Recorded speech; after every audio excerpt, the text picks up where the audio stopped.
Hello, ladies and gentlemen. Welcome to episode 287 of the Drunk Dashers podcast. I'm your host, as always. I'm Tyler, and joining me, we have the man, the myth, the legend himself. Holy shit! What?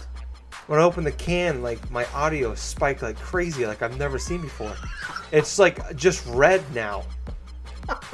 I've never seen that. Normally it's blue, but it's just red. That's how loud it was. I'm so sorry, people. I'm gonna. Hopefully, I remember to fix that in post. If not, I hope you can still hear this. And you just woke somebody up that was half asleep. Yes. Yeah, you might have just woke the whole neighborhood up. But anyways, before I rudely interrupted myself, the man, the myth, the legend himself, Sir Colonel Gables. What's up, buddy? Hey, Tyler. Man, it has been a freaking interesting week. And what I mean by that, man, other than the work and the whole issues of the smoke coming down from British Columbia, man, it just has been really kind of nuts in a way, because work stuff, and then all of a sudden it's like in the middle of the week being a little bit sick because of the whole smoke stuff, because, you know, it's like I got a little bit of breathing issues because of asthma and stuff, but it's like I was just very glad by the end of the week that when Friday came along, my payday, is like, okay, I'm going to go ahead, I'm going to pay some bills, I'm going to do this, do that, and stuff. And what's kind of funny is the people in my workplace, it's like they're so eager to leave early on a Friday, especially since it's been like kind of a routine almost every week, where it's like, yeah, okay, we match quotas, we do this and that. I actually decided this time around to stay up until the full end of my shift, which I was like the only one. I was the only one to actually finish up my stuff and then leave. Yeah. There's like a few other people in different departments, but it was just kind of funny, because if I had left, there would have been so much shit to clean up on that corresponding Monday. Yeah. But, yeah, there was that. And as far as, like, game stuff is going, man, I have been trying a couple different types of things, but I could get into detail about it a little bit later. So, Okay. How have you been doing, Tyler? Well, two things to add on what you're saying. I'm with you, where I'm the type that I hate to, like, leave shit undone. Yep. And, like, because I hate coming in the morning with, like, I'm already busy in the morning. But then I have 20 other things I got to do on top of that. Like, first thing, hate doing that. So Yep. I understand where you're coming from. And two, the reason he's talking about smoke people is because his parents caught him smoking. So as punishment, they made him smoke a whole pack of cigarettes in one sitting. So that's why he's a little raspy today. So hopefully he'll never smoke again. Hopefully he learned his lesson. I would fucking be dead if I did that. Because Admiral Bagno will whoop his ass if. Is that the next level up, Admiral? I don't know. Yeah, is Sergeant above that? I don't know. I'm going with Admiral. I like that better. Admiral Bagno. That's the name of your dad. So he'll whoop your ass if he catches you smoking again, young man. But anyways, I'm doing good. Went frisbee golfing with Justin. We went to the park to go play frisbee golf and realized there was a big tournament going on. Okay. And we're like, all right, well, we'll just sit here at the bench, drink a couple beers, and kind of let everybody get going, because we got there right when everybody was starting. And like 5.5 hours later, we never even started. We just like, all right, well, it's getting late, so I'm going to go get some food. And that was kind of it. Like, the last 3 times we've hung out to go play frisbee golfing, we never even thrown a single disc. We go to the park, we grab the beer and the water and everything, and we go there, and we sit at the bench, and then it's like 3 hours have gone by, and it's like, well, just might as well keep talking. That's what happens every single time. Like, we could have started like any time after like an hour or so, and we just never did. So that's how that's going there. I made some purchases this weekend on the gaming end. I went ahead and I bought the translucent. I don't know how you say it. But the 500 million PS4 Pro edition that came out. It's like the see-through blue. I bought the PlayStation Gold headset. That's not even gold. It's just what they call it. And then I bought the new controller that goes with it. So got that, and then I did a bunch of trading in this weekend at GameStop. Got some PlayStation cards. So I pre-ordered a few games digitally on my PS4. And there's a reason. I've pretty much just almost completely gone digital now with my PS4. I'll talk about that later. But I pre-ordered. What did I pre-order? Oh, Shadow of the Tomb Raider. That comes out in a few weeks. But I also pre-ordered. I got like $175. I also pre-ordered Anthem and Metro Exodus. So those games don't come out until like February. So I'm good to go for a while on gaming, on the gaming end. So yeah.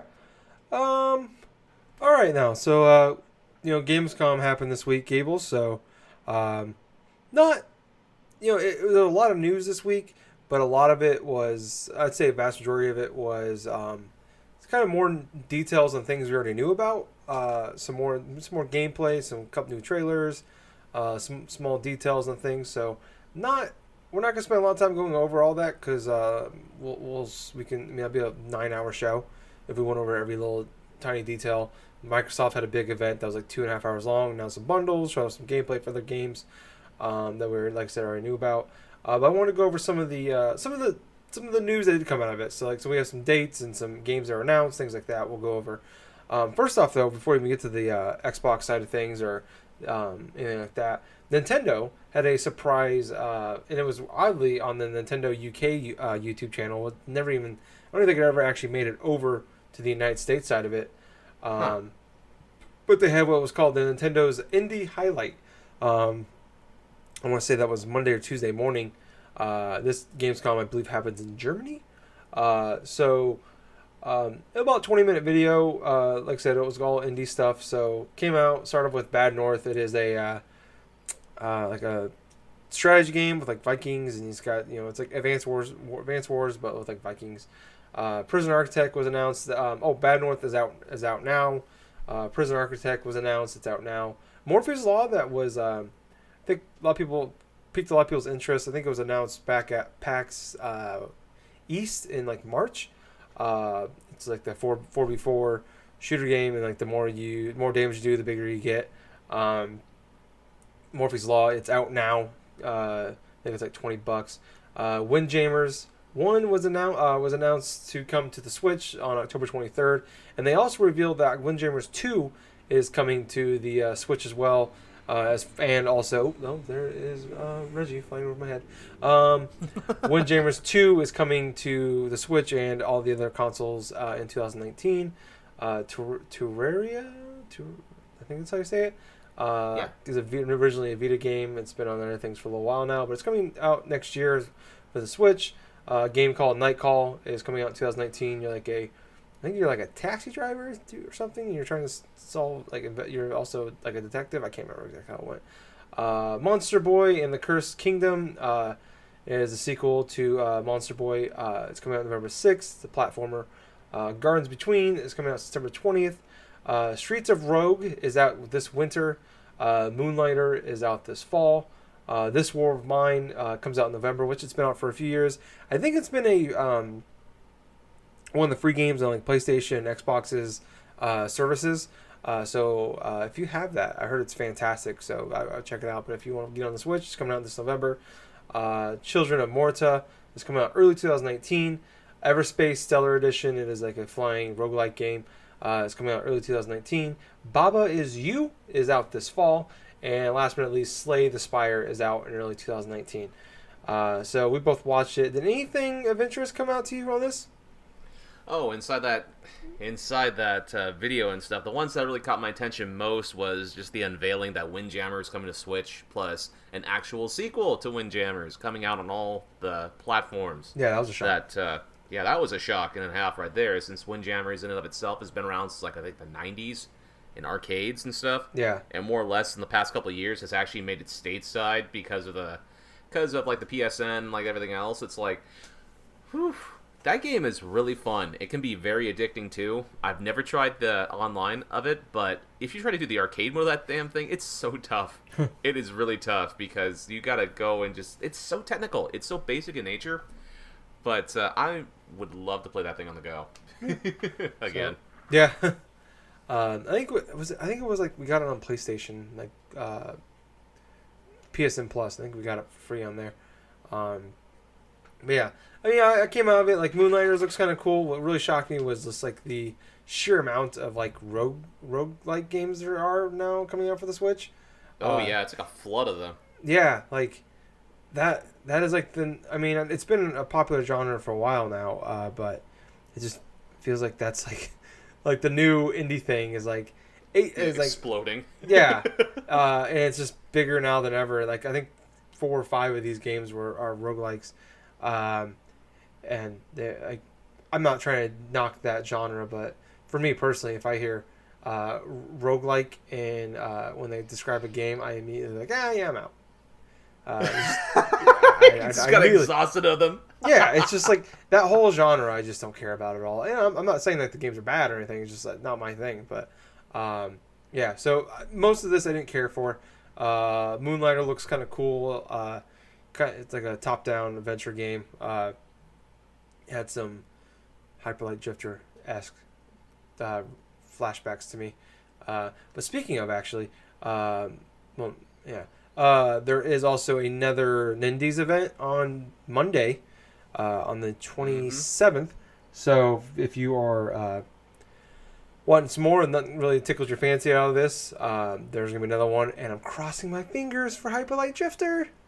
Oh, yeah, Come on, really? baby. I hope so. It's supposed to come out sometime before the end of the summer. Yeah, they said summer. It's the 25th right now. You got 6 days. You feel like freaking just like not even a week. Yeah.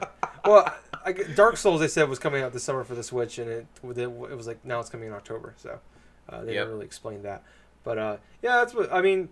Like I said, it's just kind of a surprise pop up. It's cool. There was some, there's a lot of cool shadow drops in there. I think 4 or 5 games came out like right away on that. Morphe's Law being the big one. I'm curious what kind of traction that game's going to get and to see what's like in a couple weeks, because that's definitely a game I'd like to check out. I think, but like I said, I think it's $20. I want to wait and see what people are saying about it. I haven't really. There's no reviews out yet because it just dropped. So I haven't really heard a lot of impressions about it. So we'll have to wait and see on that. But moving on to some other Gamescom news. So all of this that I'm going to talk about here it's all release dates. Or release windows that were announced. So a lot of these games we already knew about, but they officially have at least a date or a timetable. So first up, Luigi's Mansion, the remake for 3DS, is coming out October 12th. Trials Rising, it's the Trials Fusion sequel to that, the motorcycle game, is coming out this February. Ace Combat 7 is out January 18th. Devil May Cry 5 is out March 8th. Sekiro Shadows Die Twice is out March 22nd. Shenmue 3 is out August 27th, that's over a year away. And then, last but not least, Bloodstain was delayed to 2019, and the Vita version has been canceled. So, out of all those games that were got released Windows 4, any of those are tickling your fancy?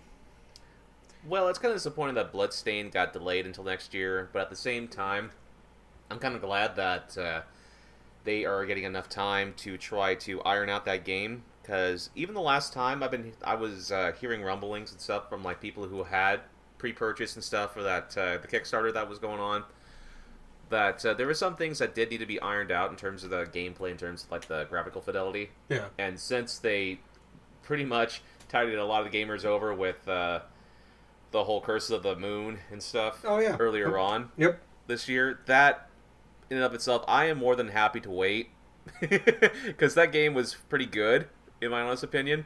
But it's kind of sad that the Vita port was canceled. I mean, honestly, I think they did the right thing in terms of going to their backers and stuff that specifically wanted the Vita version, that they'll offer for free any type of other versions that they want, say like either for Steam or for PS4 or for whatever. And at the same time, the reasoning for it was it's like a perfectly sound one. Is that Sony is not supporting the Vita anymore, pretty much. So it's like if nobody's playing the Vita right now, or hardly anyone's playing it, only then the dedicated hardcore, which hell, respect those guys. They've stuck with their system like since 2012. Yeah, the launch of it. Fine system, but at the same point and stuff, that system is pretty much just gone in terms of actual like people being interested in it for the most part, because a lot of them have switched on to ironically enough, the Nintendo Switch, where a lot of the same games are being released. Yeah. And so it's like, I am sad that the people who wanted it for Vita are not going to get it, but at the same time, it's like, you got options other places and stuff if you want. If you want to play it on Steam, if you want to play it on your PS4 or like whatever, you're more welcome to do so. But it's like, other than that though, there wasn't really anything that's really struck my chord. But Shenmue 3 being a year away from now, that's kind of crazy to think that they actually just decided, oh, okay, we're gonna release this next year. I know they got the first 2 games are gonna be releasing fairly soon. The compilation discs just came out this past Tuesday, actually. Yeah, that's true. That's true. I've never played the first 2 Shenmue games because they were Dreamcast games, but man, yeah, that's about it. Okay. Yeah, the canceling the Vita version for Bloodstained probably makes a lot of sense. I think PlayStation or Sony is officially dropping support for it in early 2019. So really, probably the only reason to make the Vita versions is for the people that ask for it from the Kickstarter backers. That's probably majority of your audience right there that's going to buy that game or get that for Vita. So yeah, it makes sense. And if you have a Vita, pretty good chance you have another console as well. Or at the very least a Switch or a 3DS. I think it's coming to 3DS. Could be wrong actually. But yeah, I mean, that makes sense. It sucks, if you really want it on there, but hopefully you have other options. I think they are offering refunds as well, so you don't have to switch to that. I think if you don't want to. Yes. Luigi's Mansion 3DS. I wish that if that came to Switch, I would be ecstatic for it by day one. Right? The fact it's on 3DS, I don't care about. It's like Detective Pikachu. Like I actually enjoyed playing that game. I just hate playing my 3DS now more than ever. So yeah, so like now I have a better option from Nintendo to play these games. It's just kind of silly not to put that on there. I think at least have both at the very least. Trials Rising. That was I thought that was a cool game back in the day on like the 360, and it was like the game when there wasn't 600 games coming out a day on the Xbox and PlayStation. So it stood out. When indie games or smaller titles were a fairly new thing. So like when like Geometry Wars and Trials came out, it was a big ordeal. So like you'd have like 15, 20 people on your friends list all playing that game, and the point of the game was like beating your friends' times. And then when it came, I think Trials Fusion on PS4, it's like all those people that bought those games that I'm still friends with on the consoles didn't really buy them again, or didn't really get into them. And the ones that didn't get super into it. Jake Knuckles got into it really big when they both came out, and we went back and forth. And finally, he just like took all the fun out of it and destroyed all my times. And I'm like, well, I'm never gonna beat those, and I quit playing the game. So yeah. The rest of them, I don't really care for. Really, I mean, I don't think I'm probably gonna buy any of these. Bloodstained's probably the one I'm most likely to buy. But yeah, I mean, it's just cool that we got a release dates for all of these. And I just want to. I was looking at the 2019 video game calendar for already after this, and I just want to point this out real quick. So this is the first quarter of 2019. January, Ace Combat 7, Resident Evil 2 remake. Kingdom Hearts 3. February, Anthem, Days Gone, Metro Exodus, Trials Rising, Crackdown 3. March, Devil May Cry 5, Division 2, and Sicario.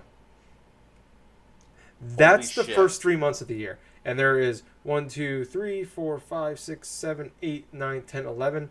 I don't know. 10, no, you can argue probably 8 or 9 of those are AAA games. The other ones are really big, like AA games. That's just the first 3 months of the year. Tyler, is this going to be a repeat of 2017? I don't know if it's going to be a repeat because a few of those games were like generational, like kind of types of games. But I think it's definitely going to be. I think it'll be like 2016, where 2016 was just like stacked with like really good AAA games. You definitely had some really great ones in there. But yeah, I think it's gonna be like one of those years where everybody's reloading, and they're coming out with all the big guns. They're like, now we just need something fucking crazy from Nintendo, and we're pretty much sold. And I've said this a few times before, but like in February, Anthem, Days Gone, Metro, and Crackdown all coming out on the same day. So, and I bought 2 of those games already. could end up buying all 4 of those. So yeah, So it's gonna be crazy, man.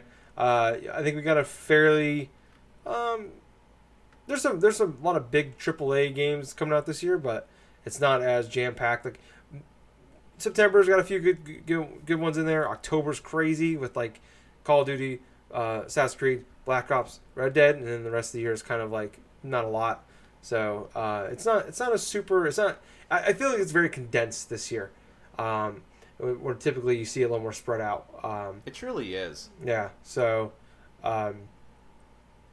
Which is kind of nice because it allowed me a little more time to play some of these games where typically like, some of the years in the past, like there's like 5 or 6 games I want in the fall and they all come out in like 4 separate days and like you're just trying to like figure out which one you're gonna play first or bounce back and forth. So it's gonna be kind of a cool year I think this holiday season.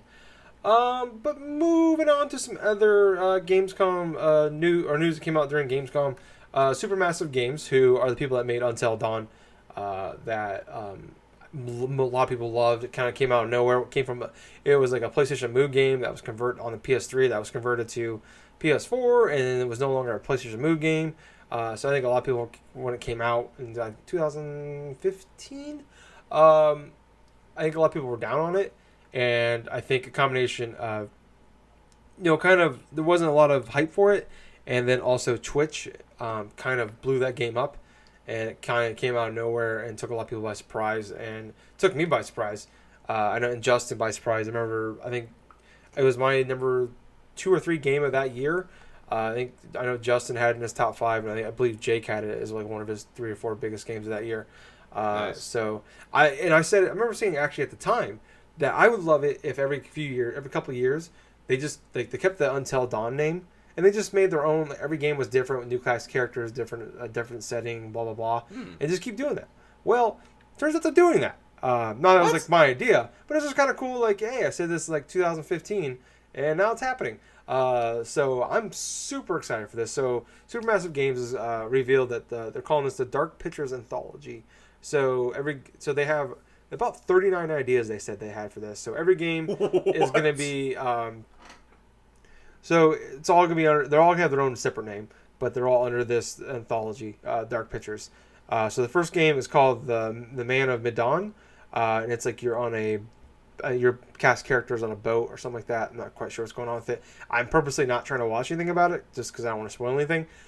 But basically, what this says, each game is an anthology. It'll have its own cast. Every character in the game is able to die. For people to know, it's kind of like a Heavy Rain type of Quantum Dreams type of game, where it's just like you just like a lot of fast action, button pressing, things like that, and based off of your decisions you make or your reactions, people can die, or it can lead to a butterfly effect of certain different things.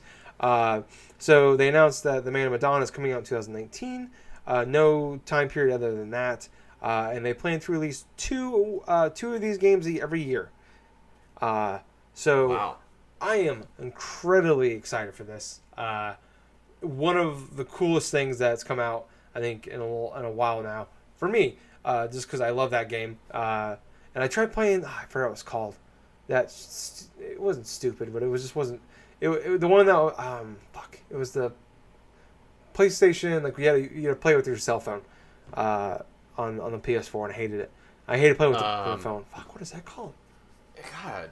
I know, it's right off the tip of my tongue, too, because that was like one of those like wake-up sort of games or something like that, wasn't it? Yeah, Supermassive Games. What the fuck is it called? Video games.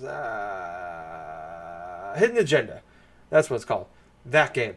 So yeah, that game, it was not, it was fine. It was just, I would have enjoyed it if it was just a regular game. But, it was crazy as this is coming to Xbox, PS4, and it's coming to PC. So, first time is in I think they said 16 years that they're releasing a game that's not exclusively for PlayStation. So, that's crazy to see. But yeah, I don't know. I mean, Gable, did you play Until Dawn? No, I still own it though, but it's bitch. That's just the thing, man. Backlog stuff. But I have heard nothing but good things about it. I know it's been on your guys' lists and stuff over the year that it came out and your guys' top 10 lists and stuff. But man, it has me kind of excited just thinking about the possibility that there's going to be more stories and sides, just things that are like different in this sort of anthology things that Supermassive Games is doing. That's just crazy to me. Now you got yourself a new bona fide PlayStation centric exclusive. Yeah. Franchise. So I am, like I said, incredibly excited for that. That's one of the coolest things to come out of Gamescom. Another thing that was kind of announced. I don't know. There's not really a lot to say to it, but it's kind of it's a decent sized news story. There'll be no Assassin's Creed in 2019. Wow. So they came out and said that this is a quote. I should have wrote down who the quote was from, but it's one of the top execs at Ubisoft. He said, "On Assassins, we had a game in 2017, and we have one this year, but we are not going to have a full-fledged Assassin's Creed next year. It's just because the teams were working separately, so we have two games now, 1 year after the other. But next year, you're not going to get a fully fledged one. So the fully fledged one kind of throws me off a little bit. Like, are we gonna see like some of those weird like they had those like weird Assassin's Creed like small digital ones you can buy that was like in China, and there's like 3 or 4. It was like a trilogy, but it was like small like $15 downloadable ones. Is it gonna be a port of some of like I don't know. I don't guess what can they port at this point because everything's on there. I guess have they not ported? You're right. They have not. They've never reported the original Assassin's Creed. Yeah, they ported Rogue last year.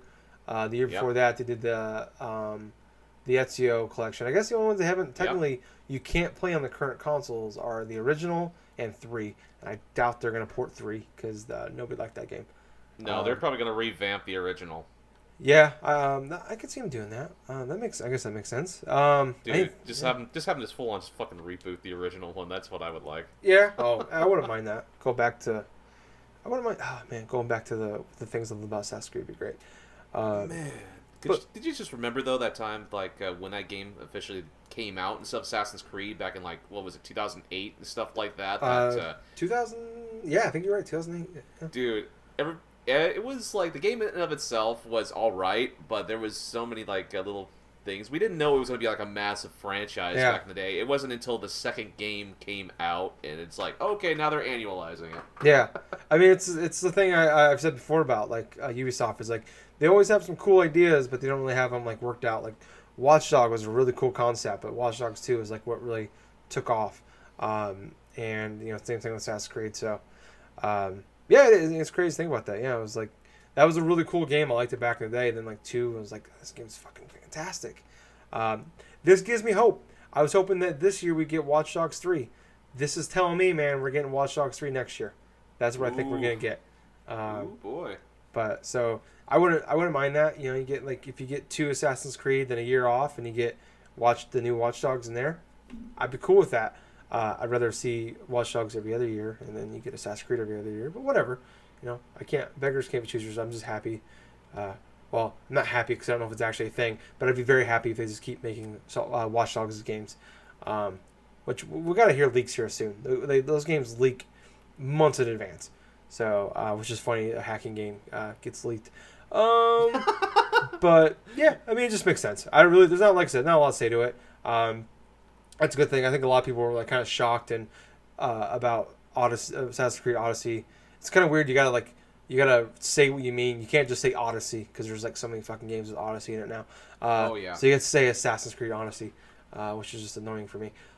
Just too many words in a row, more than I want to do. But yeah, whatever. It's not a bad thing to take a year off. So better to take a year off when people are still interested in your games than do what they did before and run it to the ground before they took a year off. But moving on. So this is kind of a pretty cool thing that's happening, or potentially happening, but it sounds like it's pretty much guaranteed to be a thing. There's apparently some rumors coming out that there are going to be some Xbox bundle subscriptions being announced here fairly soon. I think they're planning on getting these going before the holiday season officially gets going. But Microsoft is here soon is going to announce these 2-year subscription deals that you can get, where you get an Xbox One X or S, depending on what bundle you want to get, and you pay X amount a month for 2 years, and then you own it. So involved with that also is you're paying for Game Pass and Xbox Live. So, and I don't know what happens if you quit making these payments. I really don't know. I don't know if something like Major Nelson's going to kick your door in and take your Xbox. I don't know. It'd be kind of funny, Just have though. the whole Microsoft fucking SWAT team or something like that. You're like, you didn't pay this month. Yeah. Yeah, fuck you. And they just take it back. It's like, hi, Major Nelson here. What? Hi, Major Nelson here. I'm kind of like upset you didn't pay your subscription this month. He just goes, just kicks your teeth, and he just steals the Xbox Ones. That'd be great. Okay. He just like starts flipping switches and he like takes your Xbox. So yeah. Oh man, that'd be great. Actually, I would not make a payment just for that to happen.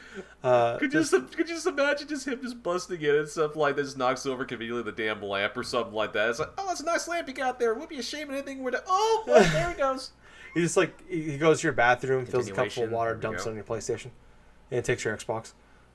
That's probably what happened. But he did. They announced well, they haven't announced it, but this is what it looks like it's going to be. Is if you want an S, you're going to pay $20 to $25 a month, and if you want an X, you're going to pay about $35 a month. Which actually, so doing the math on that, you actually don't pay any more money for this. You're paying the exact same dollar amount. You're just paying for it over 2 years instead of all at once. So pretty cool thing. I know they did it towards the end of the generation with the 360, but it was like way overpriced and it was a really bad deal for people. I saw people doing it, and I understand some people don't have a choice; they have to do that. But I thought that was just I remember I think we talked about it on the show way back when, and I saw it was bullshit what they were charging for it. And yeah, so I don't know. I think it's a pretty cool deal to have. I'll say personally, I'm interested in it. Getting the X. My only thing I think would be, I hope I can like make advance payments on it. Like if I wanted to, like if I have an extra, $30 or something I want to throw at it, I can here and there and pay it off faster. Because that'd probably be the only way I'd get it without actually paying for it outright. What about you, Gables? Would this make you interested in picking up an Xbox One for the seventh time? The seventh time. Oh, that's pretty funny. When it comes to the Xbox One deals and stuff like that, this rumored one, it doesn't sound that bad, to be perfectly honest with you. I think this is a perfect strategy that Microsoft is probably going to be getting going pretty soon towards the start of the holiday season, where it just makes a lot of sense. You're going to go forth and you're going to have a little bit of incremental payments and stuff on systems and like Game Pass and all the major features, even like the online stuff potentially, which you would mostly be paying like what, 800 something bucks anyway. Not to mention not to mention like even if you want to get like extra controllers or even like a game itself, it's like, man. Yeah, because I think if you buy so I did the math on the Xbox. At $35 a month over 2 years, it'd be $840. Yeah, which is what it would cost you to buy an Xbox One X, 2 years of Game Pass, and 2 years, of Xbox Live Gold. So you're not, like I said, you're not paying anything more. I don't know what it would cost you for 2 years with the S. I guess you just take, so it'd be about $600 or so, give or take. $30-$40. Because we don't really have a price for that yet. We have a price range, 20 to 25. So like I said, probably around $600. Yeah, you know what? This is like one of the first times I've ever seen like a game company even like entertaining the idea of, oh hey, let's have monthly incremental payments and stuff. You can go and pay like a ever so much, like say a month instead of like a one lump sum. Which that's been one of the biggest complaints that gamers have had for years for consoles, where it's like, why do I have to pay like $400 or $500 all at once? It's like either towards the holiday season or whatever. That's one of the reasons why people go into places like Walmart or to like, not just Walmart, but like other places just to put things on layaway, because it's like, it gets so fucking expensive towards that time of the year, and seeing a gaming company like Microsoft going that way, potentially leaning towards that way, that's another great fundamental sort of build-up and stuff for them going into the next generation pretty strong.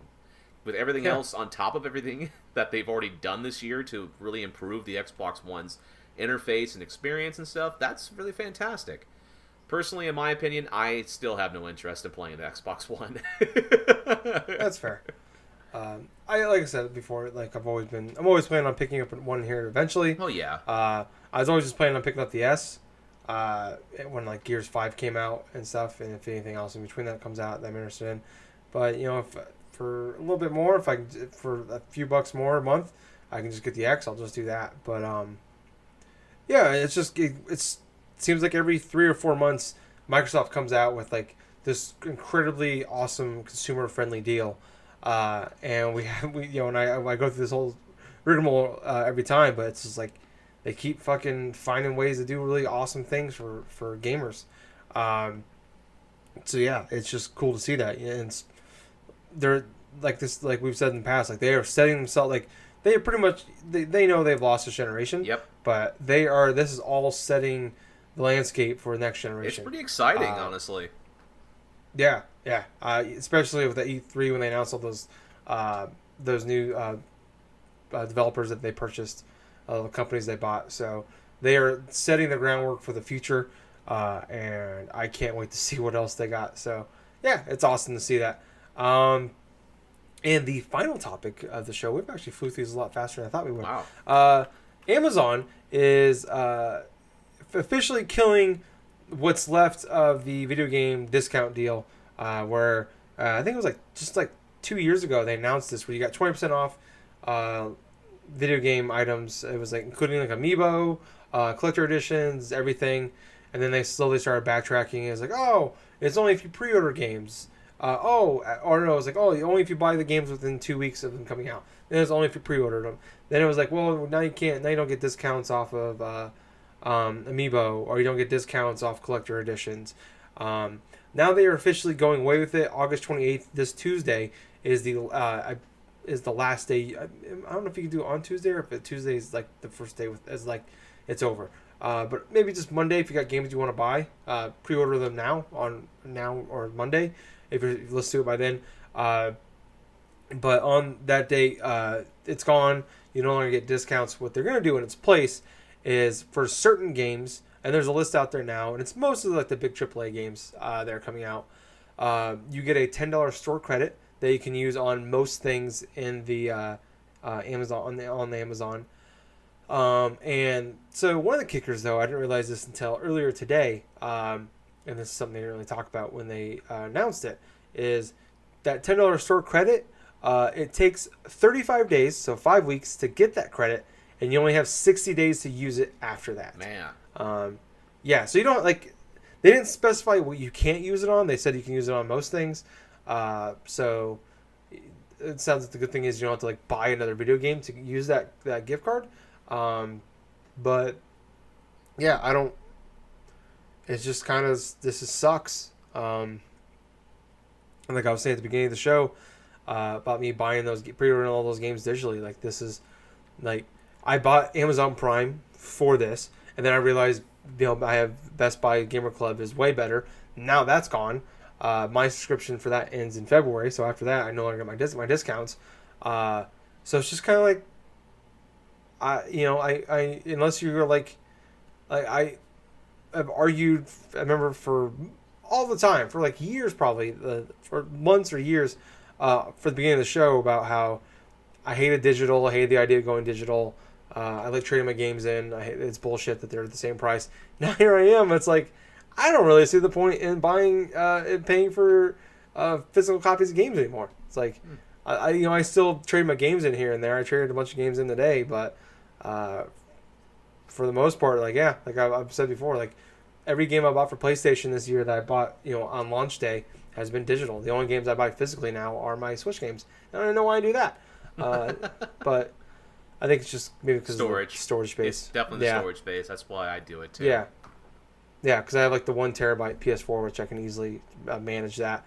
So yeah, I don't know. It's just I know you weren't really using it, Gables, but it's just I don't know. It's just a huge bummer. And then to find out hey, it's hey, we're I'm okay, at least they're giving me a $10 store credit.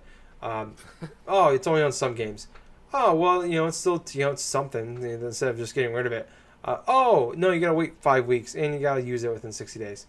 And then they had the thing like Twitch had the thing this week where if you use Twitch Prime for people, like you give people $5 a month, and if you have Amazon Prime, you get a free Twitch Prime subscription every month. You can give it to somebody, and that gives them like it's usually $5 a month, but for that person, if you use the Amazon Prime's Twitch Prime, they get $250 or whatever. And which if enough people subscribe, that's something. And it was if you were a Twitch Prime subscribe via Twitch Prime for somebody on Twitch, you don't have to watch ads. And now they're going away with that. And people that use Twitch, some of the bigger people, are kind of pissed about it. It's like the money we make off of ads is nothing. It's just to line the pockets of Twitch, which is owned by Amazon. So kind of a shitty week if you were a video game fan and someone that has Amazon Prime or likes Amazon or Twitch in any sort of way. Oh, no shit. Yeah, so it just feels like hey, we're the biggest company in the world right now. The CEO is the richest man in the world now, and it's just like we just want to get richer, Which pretty much. I mean, you gotta make money. I get it. The goal is to keep making money, but I don't know. It just sucks. Yeah, I know. And, just taking away most of like the discount stuff that we are accustomed to using. It seems like more or less this year has been major companies taking away discounts to try to force people to buy digitally. Yeah, it feels like it. Yeah, and it's like PlayStation, you can't even like pre-order their games on there anymore. No, you don't. The last almost a year now, you haven't been able to buy. You can pre-order digital copies of games of first party PlayStation games, but you can't pre-order physical copies. You can't buy them. You can buy them after the game comes out. It's like usually like God of War came out like on April 20th, yep. and you couldn't pre-order or buy it until like April 21st. Yep. So yeah, it's just, I mean, you already saw that. I know they had issues a few years ago with Nintendo where you couldn't buy a lot of Nintendo games, and some of the games that are on there were like way overpriced compared to where they were. Like I remember Captain Toad came out for $40 on the Wii U, and it was $40 everywhere, but on Amazon it was $55, and it was like why is it $55 there? And you couldn't buy 3DSs, things like that. So I wonder if it is part of it is that, and part of it is just line in their pockets, of course. So I don't know. Like I said, I think what really sucks is just like it was all there. There was no bad news, good news. It was just like here's some bad news. So and there was nothing really to soften the blow of it, which sucks. But that is, I think. Let me scroll through here one more time. Yes, that is all the news for the week. Wow. So Gables. Yes. I can't believe how fast we flew through this. I know, right? What are you even playing, buddy? All right. So to start things off, before I get into the main topic that I have been playing more so like a replaying, pretty much, of Castlevania Symphony of the Night on the PS1. I've been just edging myself a little bit through there. I'm almost about 5 hours or so inside the game, and that's pretty much the point inside the game where I'm already deep into like the reverse castle. I've already went through like a lot of the bosses there. There's only like maybe a few sections that I gotta explore left. But I'll tell you what though, it's like every time I play through this game, I try to make a point to play through it at least once a year because I love the game, love the music, love the gameplay, and a lot of the different secrets and new ways I just can go and just discover something. But yeah, this time around, I just decided to just go a little bit different in terms of exploring the castle. So it's like traditionally I have done like a couple different things. I would go like to the reverse clock tower first, and then I would work my way around and stuff. But I tried to make it a little bit more difficult for me because I was trying to see what type of how the bosses would be like if, say, I did not like grind. No, like did a lot of grinding and stuff and leveling up, and a lot of them would be freaking difficult, I'll tell you this. But one of the most difficult I think I have faced so far, if I remember correctly, well, let's see. Inside the regular castle, before I got to the reverse castle, facing off against the boss creature known as Allrox. Now, the thing about Allrox is he's a boss that, let's see, he's got two forms. He's got his regular form and stuff to where he's just like some sort of demon that's just chilling at a table, right? And it's like he goes forth, he just gets this big old laser beam across the thing where it just gets all this like blast radius stuff flying towards you. Plus, he summons other like type of ghouls and stuff like that. But if you beat him and if you like whittle down his health enough, he transforms into this giant, like, a green, like, demonic creature or something like that, where he just makes crazy noises and stuff like that, and he's still, like, just doing these Nova freaking blast radius, like, lasers and stuff. And he was one of the toughest ones so far to my playthrough because of two reasons. One, I was, like, 5 or 10 levels under where I needed to be to face him. And two, I was just going through seeing how I was going to work my strategy out while doing that. And I did eventually beat him. It was like maybe 2 or 3 tries when I did that. But, yeah. Right at this point, I stopped after getting one of the most powerful weapons in the game. One of the most powerful weapons in the game is a sword by the name of the Crisgrim. Or the Crisagrim, or whatever the heck you want to say it. Quintessentially, it's a sword that you can actually walk while attacking with it. I know it sounds stupid, but let's think of it this way. There are certain types of animations that Alucard has where if he draws a weapon or if he attacks with a weapon, it's like normally like crisp, like a few frames and stuff. He attacks and does this. But with the Crisogrim, you can actually go forth. It's so fast, the sword, that you can actually just stand idle and the thing just looks like he's got like a sword slashing sort of force field around him almost. So every time that you rapidly like press the square button on the controller, he goes through and he's just slashing and just like killing almost everything in his path. And the most fun part about it what I do with it is I just walk across rooms and stuff. All the enemies start to attack me and they all get killed like in one hit and stuff while going through that. Now, I discovered like years ago and stuff that in order to obtain this weapon, I have to repeatedly kill this one particular type of enemy inside the reverse library. The enemy is like a floating sort of like head, like in a burlap sack almost. It's called Schmo. I know, it's kind of stupid. What is it? SCHMOO? Shmoo? Or something like that. I have no idea the origin of this monster, or nor do I want to, considering the thing. Is it a Gen 7 Pokemon? Oh man. Man, wouldn't that be kind of funny? It's like, oh hey, there's Mimikyu. Only oh man. Instead of the Pikachu cosplay, it's a burlap sack. Wait, but I would love to see the evolution form of that right there. Now it's a 12-ounce burlap sack. Now it's got a load of oats. But anyway, now it has its own twist tie. Oh Jesus Christ! But yes, let's see. After getting that weapon, I have like about 2 separate areas that I need to go through now. The reason why I try to go and explore everything in this game, I always try to get the highest percentage possible. Inside the completionist rating and stuff, it's like you have to get, if you want to complete the entirety of it, like 200.6%. And that's random. The reasoning why it's like that is you got to explore 100% of the regular castle. Let's see, what was it? 100.3% in each castle. So that adds up to about 200.6% during the both of them.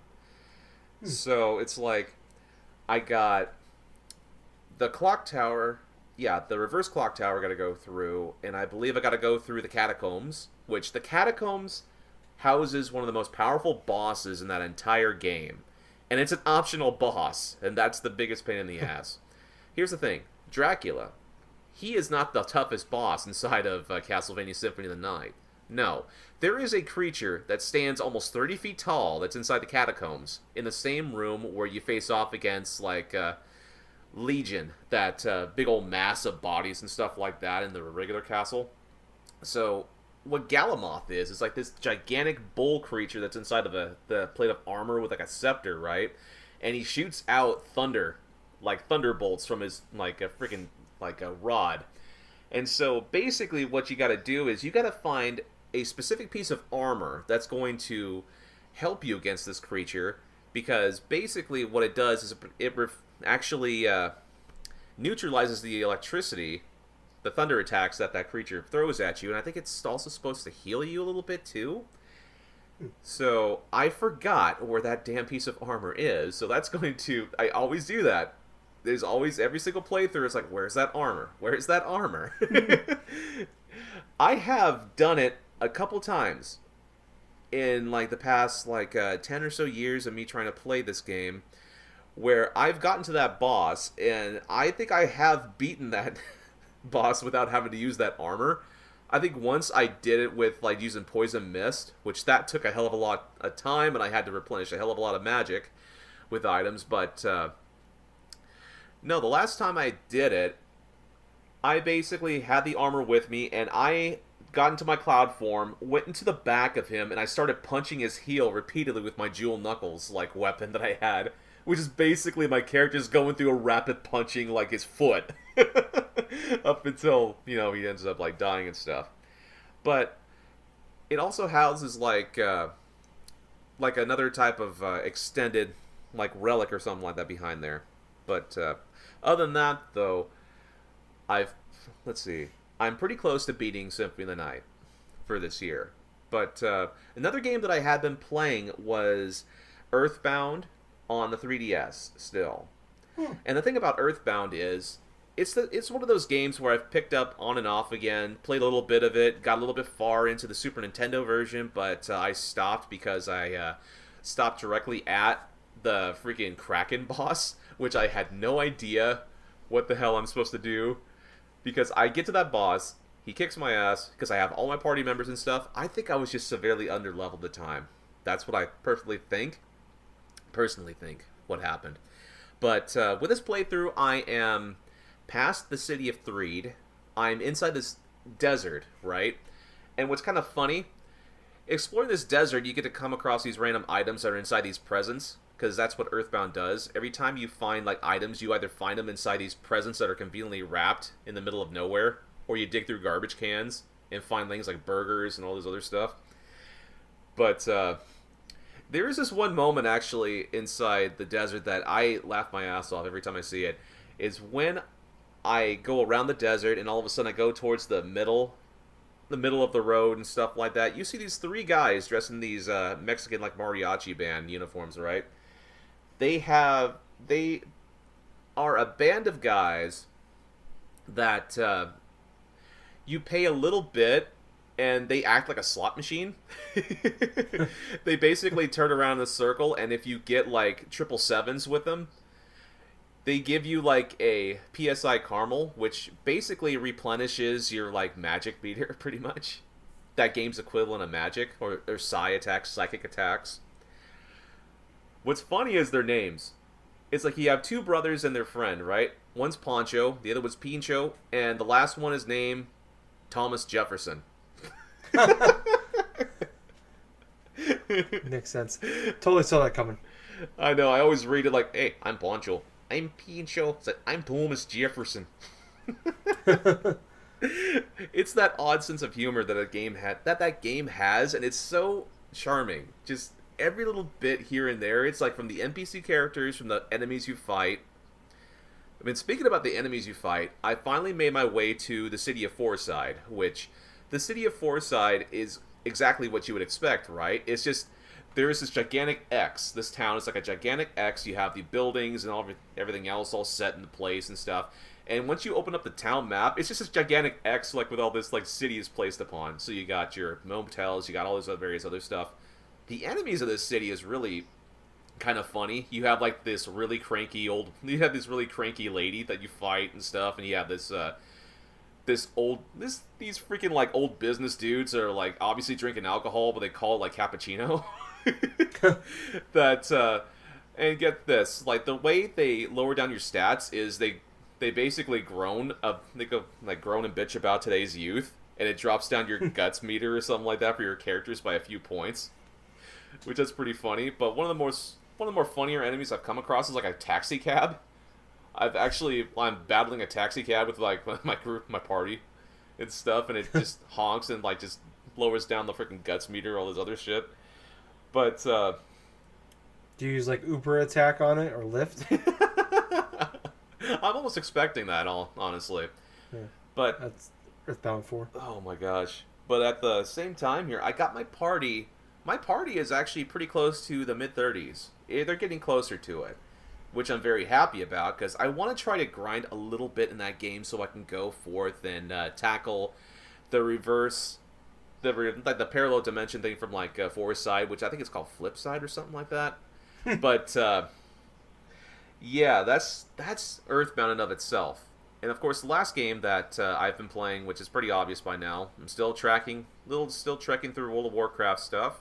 I'm happy to report I'm at level 55, and I'm almost close now to getting to the Burning Crusade stuff.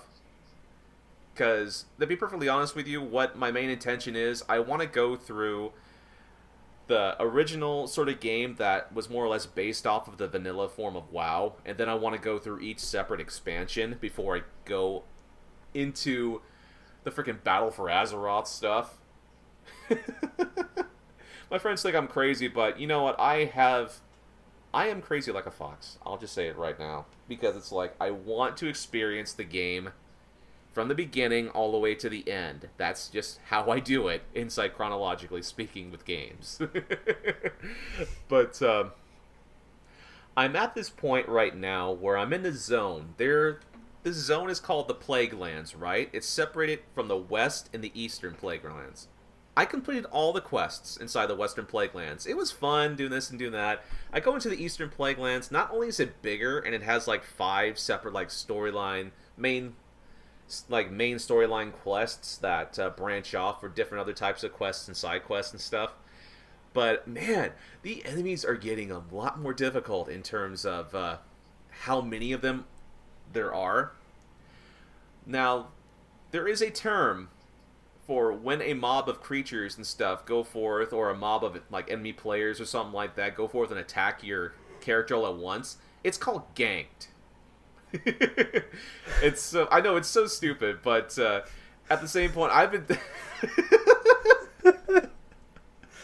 Oh boy! I know, right? I laughed when I heard that term too, but it's a real term. I've never heard it in my life, not even from my friends who've played MMOs before. And all of a sudden, it's like, most recently this year, I've just heard that term so many times. Like, whenever a character just, like, your enemy character gets, like, surrounded by, like, a mob of enemies, like, 3 or 4 of them that just beat the freaking dude to death. It's like, oh my god, I've been ganked. It's like, oh god.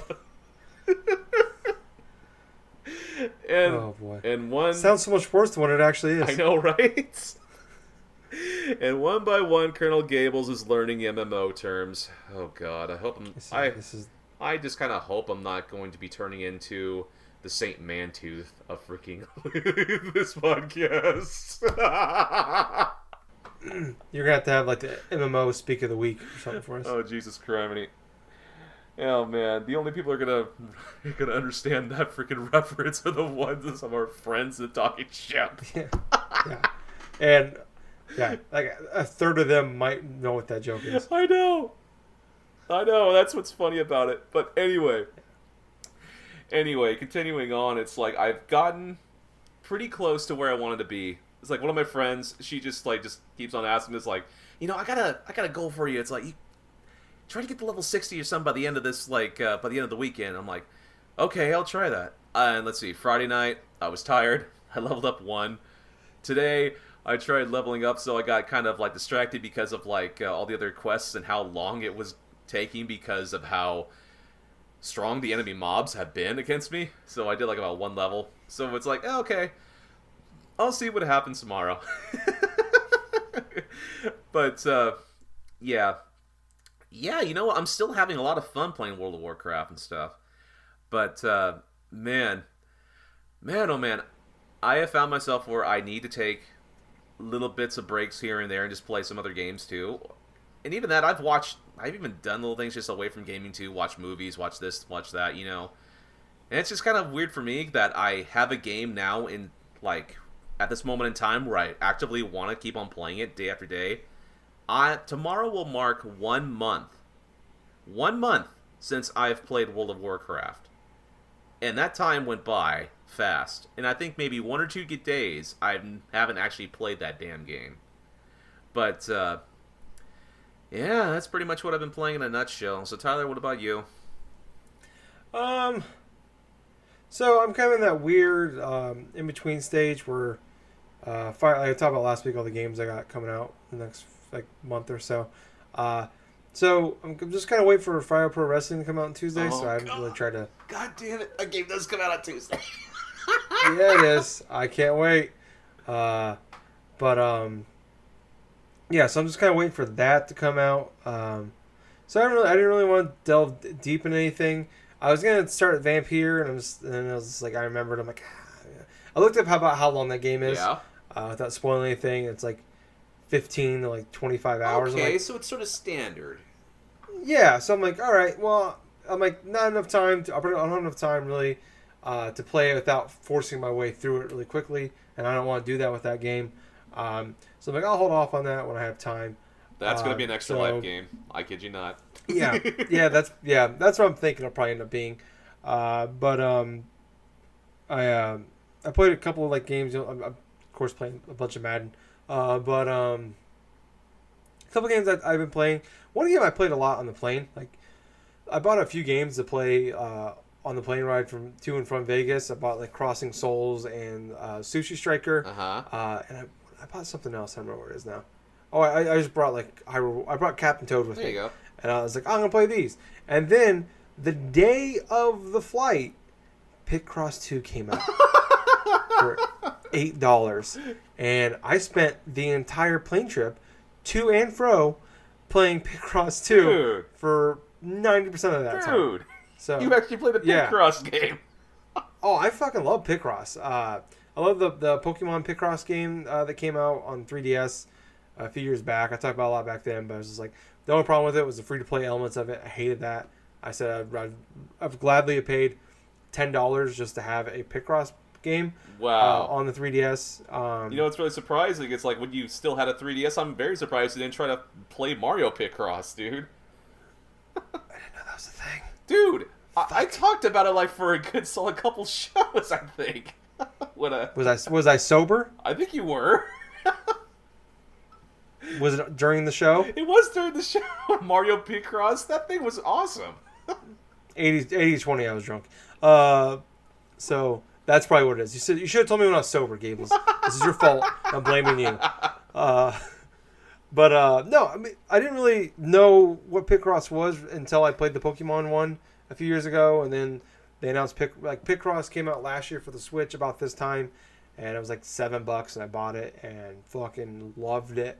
And I usually get to a certain point where like the levels just get super big, and I'm just like, okay, so I play this from like a nerdy element where it's just like I don't give a shit about the design. I play it for the math part of it.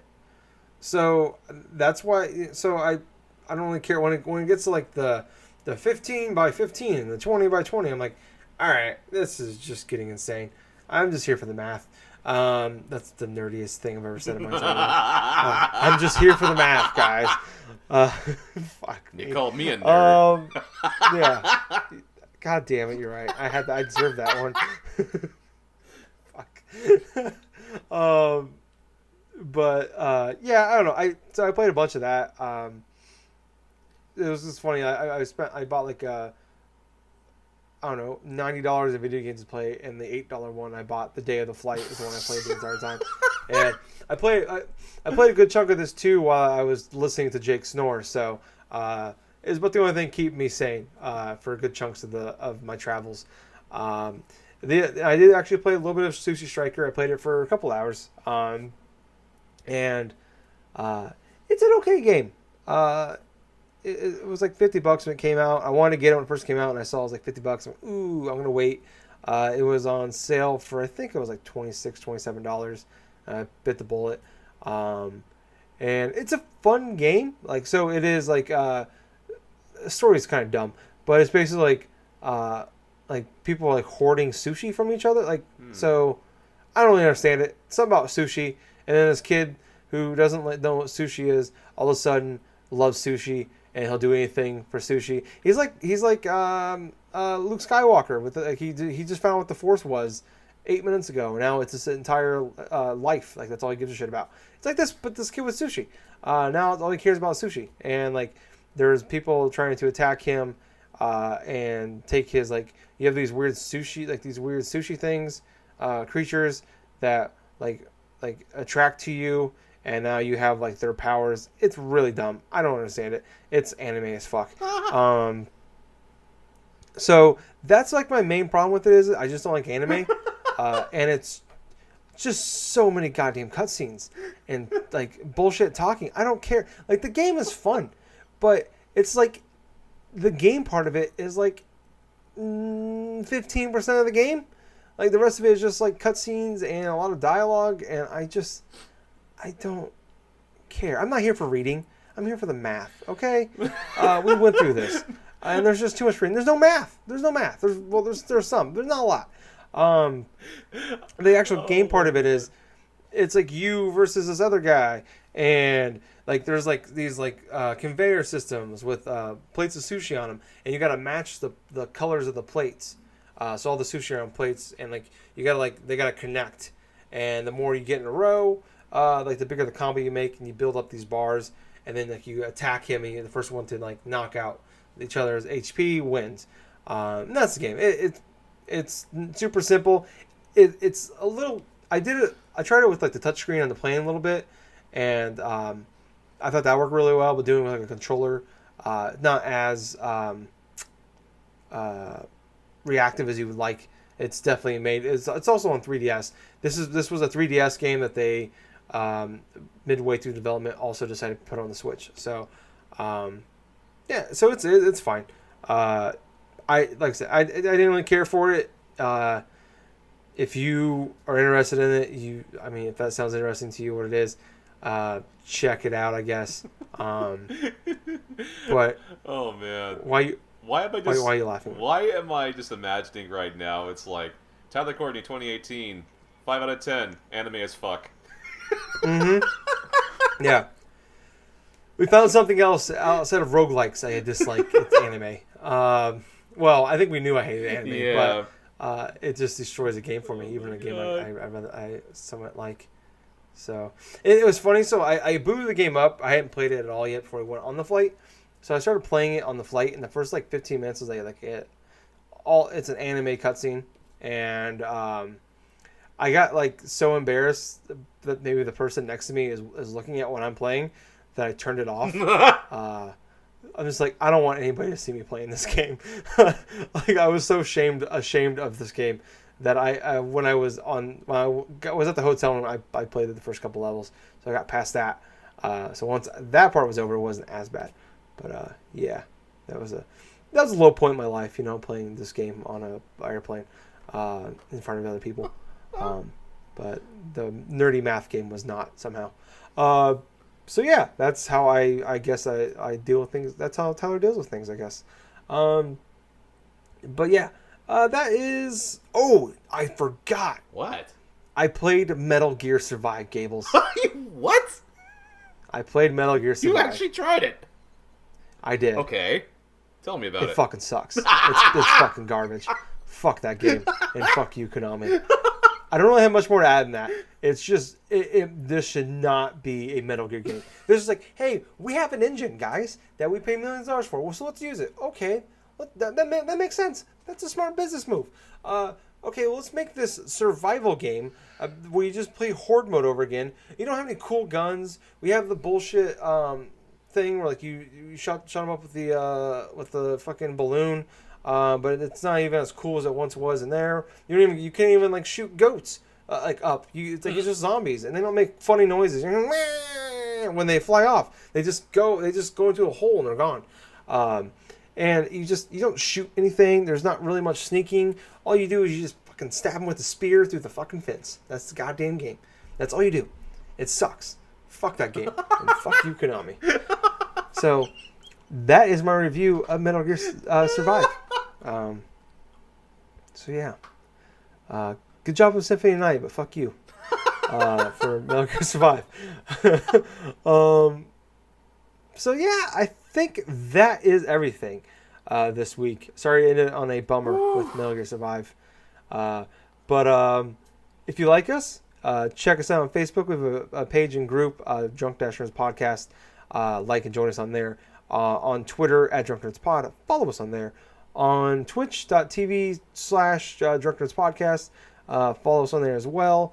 On YouTube, Drunk Nerds Podcast. Subscribe to us on there. Give us a big like, please, for our videos. All our podcast goes up on there. Anything else like Twitch streams, stuff like that, we also put up on there. So if you give us a big thumbs up and leave us a comment, we really appreciate it. And also on iTunes, Drunk Dash Nerds Podcast. Subscribe to us on there, please, and give us a 5-star review and leave us a nice little written review. We really appreciate it. More of you guys do stuff like that, the more likely it is for other people to see us. And we would appreciate it if you did that. So Gables, what the fuck? Why did I say that? What? Why did I say it to so Gables? I don't know. So what the hell's wrong with me?